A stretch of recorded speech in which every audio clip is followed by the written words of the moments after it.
Hey everybody, Texelar here again with the 25th episode of the Heroes Appendix video series. Its purpose is to help newer and veteran players alike to fully understand the ins and outs of all the characters in Hero Wars Mobile. In today's video, we are reviewing the winner of the most recent vote amongst my patrons, and one of the heroes everyone has had an unfortunate run-in with at least once during their Hero Wars career, Jhu. The man who is literally too angry to die. Jhu is the only strength-based marksman in the game and, curiously, boasts the lowest overall physical attack stat of the marksman class, but can deal the single largest hit, with the exception of Daredevil, who can infinitely scale, and even enter God mode, where he becomes unkillable and is capable of beating a team by himself if the conditions allow for it. In today's video, we're going to be discussing his skills, how they visually appear, and their uses both practically and strategically, when to use Jhu, when not to use him, his roles in the team, skin priority, artifact priority, and glyph priority. First up is Jhu's activatable skill, You Will Not Stop Me, which is commonly referred to as his ultimate, because this is the ability he can use once his yellow energy gauge is filled during battle. Jhu grows larger in size, clangs his axes together, and they will begin to glow red as Jhu begins to experience time at a faster rate. Jhu remains enraged for 7 seconds, gaining a 180% attack speed bonus. While enraged, Jhu is unable to be killed. This skill can also be identified by a white bar decreasing under his health bar as the timer for the duration Jhu cannot be killed. There is no damage ratio for this skill, which means it only scales from leveling, which means you can have Jhu with huge gains from this as soon as he reaches level 120, especially versus other similarly powered units. You should be careful not to activate this skill if the enemy team has an armor buff activated, because all the uptime Jhu will gain will ultimately be lost due to the lack of ability to deal damage. A note with this skill is it is considered a buff, and Darkstar's ultimate can prevent Jhu from activating this skill for 12 seconds. Jhu's second skill is a passive ability, which means it will apply to every single attack that Jhu lands. It will deal an additional 4.4% of the target's current health as pure damage. Jhu will sacrifice 2.2% of his current health to generate this effect. A note to keep in mind is that this skill deals decreasing damage as both Jhu and his target's health decrease. Another note with this skill is even if Jhu attacks a shield and the basic attack damage is absorbed by the shield, he will still apply this pure damage effect. For example, if he hits Helios' shield that only absorbs physical damage, the pure damage will still hit Helios. Or if he hits Jorgen's shield, which the physical and pure damage will both count towards breaking the shield, and whatever is left over will hit Jorgen. The only exception to this is Alvinor, who does not take the additional pure damage if his shield blocks the total hit. Another note with this skill is since Jhu is dealing damage to himself, although it is a minor amount, he still gains energy for losing health.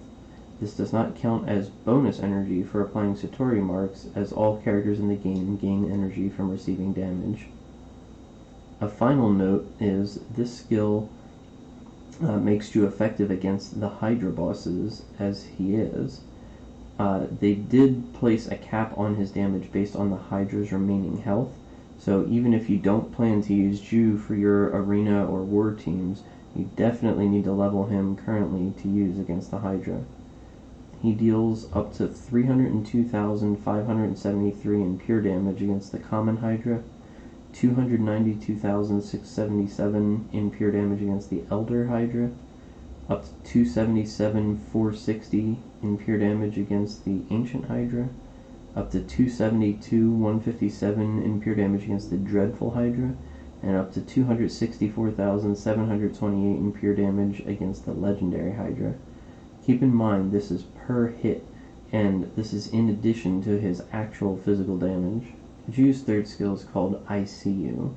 This skill raises Jhu's attack power by 25% plus 25% physical attack plus 5500, and will force him to only target the furthest enemy from Jhu. This is a very useful ability because, typically speaking, the lowest armored allies are sitting in the rear, and this skill was so powerful that this is why Martha was added to the game. Jhu will clang his axes together, and then all of his basic attacks for the next 9 seconds will target the rear of the enemy team. This skill can be used once every 18 seconds, and this skill is also considered a buff, and Darkstar's ultimate can prevent Jhu from activating this skill for 12 seconds. Jhu's violet ability is called The Spirits Will Heal Me.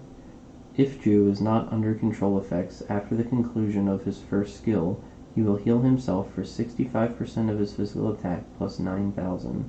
That's it. So basically, if Jhu is brought to 1 health but kept alive by this skill, he will still be able to potentially take additional hits before dying after the conclusion of his ultimate. Let's take a deeper look now and see when you should be using Jhu. The first time is with Thea. I can't emphasize this enough. Jhu can be an absolute monster, and you've probably at least once during your career run into a Jhu who has walked over your entire team. Thea, being partnered with him, enables this to happen more frequently with her passive skill, Second Wind. This reduces the cooldown of Jhu's I See You ability when he's low in health, and since he's unable to be killed during his ultimate, he will often be low in health, granting this skill a 100% uptime, since it lasts for a duration of 9 seconds, and the cooldown will be reduced to 9 seconds. So, he will only hit the rear line until the battle concludes or he is killed. The second time is with Nebula adjacent to him or Sebastian on the team, but never both. Nebula grants Jhu up to an additional 70,000 physical attack every other hit, which is more than double Jhu's maximum physical attack. This can influence his self-heal at the end of his ultimate, as well as the damage bonus he grants himself when he uses his third skill. The alternative is to give him Sebastian, whose ultimate protects Jhu from being stunned, which is one of Jhu's greatest weaknesses, and adds pure damage every time Jhu lands a critical hit, and during his ultimate he will be critically hitting quite often. In addition to this, Sebastian himself can deal significant damage to the enemy tank if he also lands critical hits, and temporarily raises Jhu's critical rating by up to 12,281. Both of these supports offer Jhu a crazy kill potential, which enable him to steamroll over the enemy team.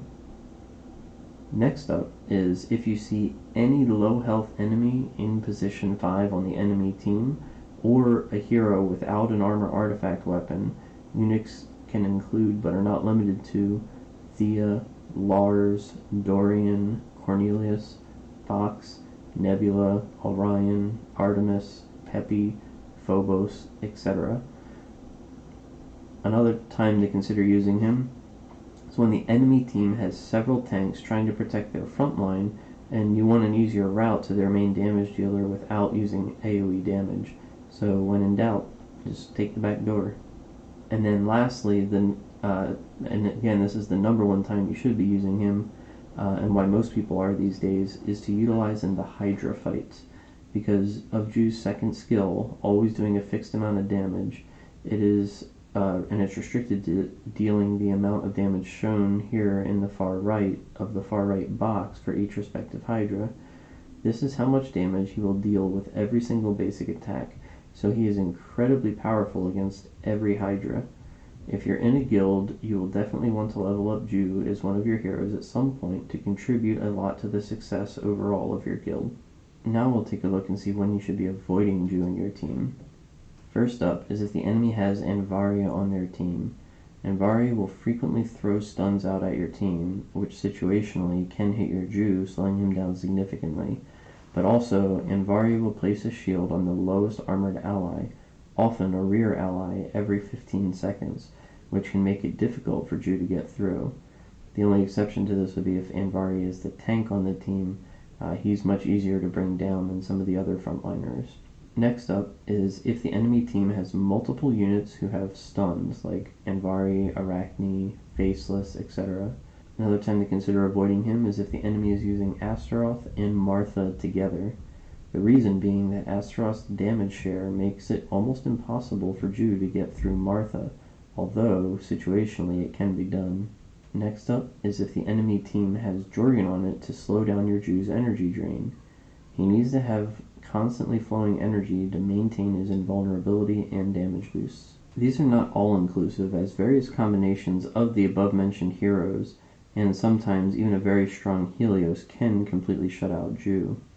But there's also the right situations you can make that you could rip through those teams. It's just less likely. Now we'll briefly discuss his role in the team, which is simply marksman main damage dealer.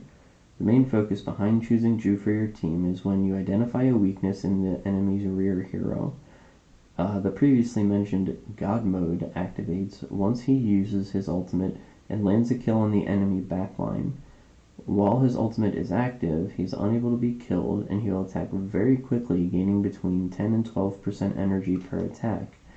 And if he successfully critically hits the rear enemy in the rear, there's a high chance he will kill them. Once he does, he'll gain 30% energy for the kill, plus for all the hits it took him to get there, plus any damage he takes during the attacks will push his energy to full capacity again, and he will use his ultimate again while the other is still active, maintaining his immortality. All the while, he will be using his third skill, which raises his damage output and makes him solo target the enemy rear hero. Once he starts landing kills, it will snowball, assuming he doesn't get stunned or energy locked during that time. You should be wary that Jhu, while he is a monster in certain situations, he's unable to force it in every situation, and players who know his strengths can easily work around Jhu on defense. In that regard, unless you're very early on in the game or interested in investing in a hero you will likely only use on offense, you may want to forego Jhu until he gets newer skins or game mechanics change slightly in his favor for the PvP aspect of it. You would still want to use him for Hydra. In this segment, we'll be discussing his skin priority.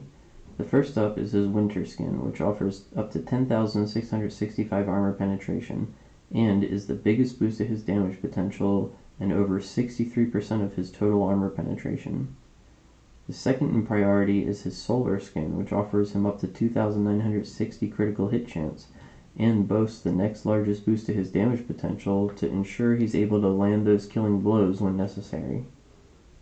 The third in priority is his Default skin, which grants up to 1,365 physical attack and 54,600 health, to ensure he's dealing more damage and is also able to keep alive without being chipped down longer.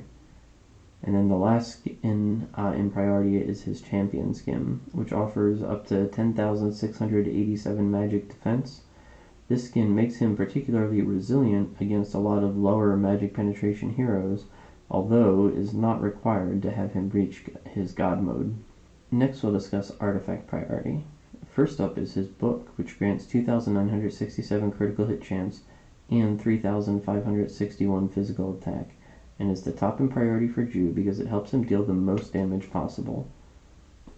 Second in priority is his artifact weapon, Zarakar Bones, which increases his and his allies' critical hit chance by up to 8,898 for 9 seconds.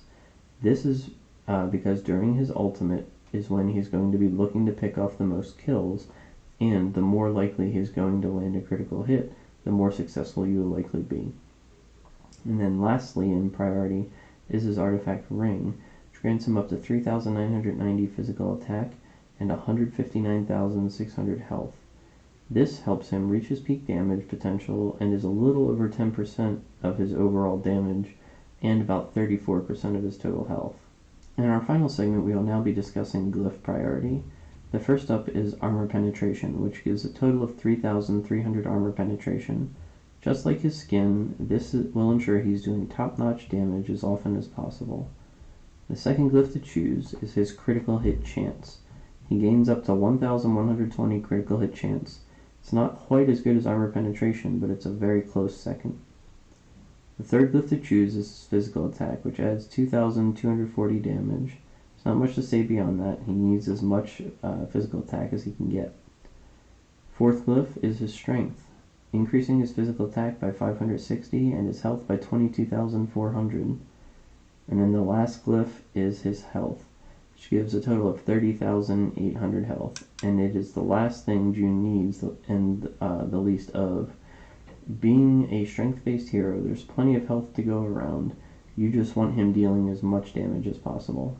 Okay, everybody. Hopefully you found this video informative.